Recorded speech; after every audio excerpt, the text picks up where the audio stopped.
जंगल के एक खुले मैदान में 3 लोग खड़े हैं, एक कछुआ, एक खरगोश और एक लोमड़ी। सब अपनी अपनी जीत हार पर बहस कर रहे हैं। खरगोश गर्व भरी मुस्कान के साथ, हा हा हा, अरे कछुए, अरे लोमड़ी, तुम किताबों में हमेशा हारने वाले हो, लेकिन मैं तो दौड़ता ही रहता हूँ। लेखक मेरे बारे में लिखते हैं, बच्चे कहानियाँ सुनते हैं, जब खरगोश सो जाता है तो कछुआ जीत जाता है। मतलब, अगर मैंने तुम्हें न सुलाया होता तो कोई नहीं जीत पाता। अगर मैंने तुम्हें न सुलाया होता तो 2025 का रॉकेट आज भी तुम्हारी मंजिल तक पहुंच जाता। हा हा हा। और सुनो, क्या तुम्हें पता है जब मैं दौड़ता हूं तो कैसी हवा चलती है? उड़ते हुए मेरे कानों से साइलेंसर बज रहे होते हैं, मेरी पूंछ पंखे में बदल जाती है। दर्शक खड़े होकर तालियां बजाते हैं, खरगोश भाई, चलो चलो। और तू कछुआ, तू इतना धीरे क्यों दौड़ रहा है? तेरे मोबाइल का पुराना चार्जर भी तेरी स्पीड से जल्दी चार्ज हो जाता है। क्या तू दौड़कर जीत गया?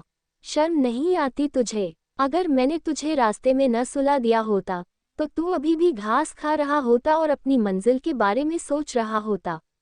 नहीं। और लोमड़ी, तेरे बारे में क्या कहूँ? क्या तू चालाक है? कहानियों में तुझे हमेशा बेवकूफ़ बनाया जाता है। क्या कौवे के मुंह से पनीर खाना इतनी बड़ी चालाकी है? अब तो बच्चे भी कहते हैं, लोमड़ी तो बस बकवास है। तो सुन, मैं दौड़ का राजा हूँ, किताबों का हीरो। स्कूल के बच्चे मेरा नाम सुनते ही हंसते हैं, कहते हैं, यही तो नींद में सोया हुआ खरगोश है, लेकिन फिर भी मैं सबका आदर्श हूँ। हार भी जाऊं तो हीरो हूँ, यही मेरी ताकत है। विनम्रता से लेकिन मजाकिया अंदाज में, अरे खरगोश, क्या तुम थोड़ा धीरे बोल सकते हो? तुम्हें इतना चिल्लाते हुए सुनकर मेरे कान बज रहे हैं। मैं धीरे चलता हूँ, लेकिन धैर्य ही मेरी असली ताकत है। मैंने दौड़ में साबित कर दिया है कि अगर तुम धीरे चलो और जीत जाओ तो तुम 1-2 दिन में फिनिश लाइन तक पहुँच सकते हो। तुम दौड़ते हुए इतने आत्मविश्वास से भरे थे कि मैं सो गया। मैं फिनिश लाइन तक पहुँच गया और तुम अभी भी छींक रहे थे।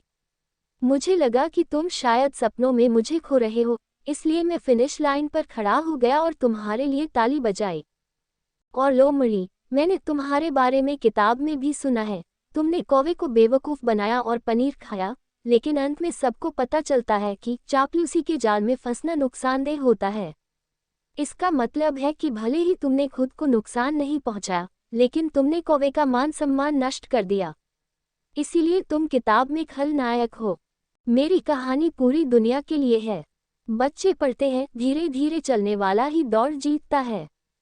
इसका मतलब है कि मैं एक अंतर्राष्ट्रीय हीरो। जब स्कूल में ये कहानी पढ़ाई जाती है तो बच्चे कहते हैं, कछुआ भाई हमारा आदर्श है। तो खरगोश, तुम चाहे जितना भी दौड़ो, आखिरी हंसी मेरी ही होगी। मैं धीरे धीरे दौड़ूंगा और जीतूंगा, और तुम्हारी रफ्तार बिल्कुल यूट्यूब के स्किप विज्ञापन जैसी और हंसी से उसे देखकर सब स्किप कर देते हैं। तुम दोनों बड़ी बड़ी बातें कर रहे हो। अच्छा खरगोश, क्या तुम तेज रफ्तार वाले हीरो हो? लेकिन किताब में सब तुम्हें इसलिए याद रखते हैं क्योंकि तुम सो गए थे। मेरा मतलब है, तुम असल में एक नींद में डूबा खरगोश हो, हीरो नहीं, जीरो। और कछुआ, तुम्हारी बात सुनकर मेरा सिर घूम रहा है। क्या तुम धैर्य के प्रतीक हो?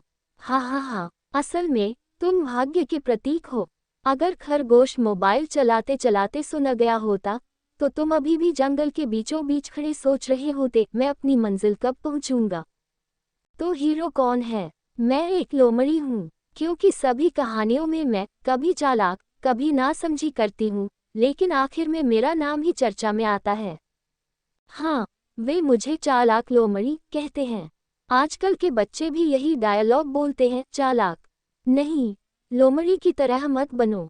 मेरा मतलब है, मैं एक सांस्कृतिक आइकॉन।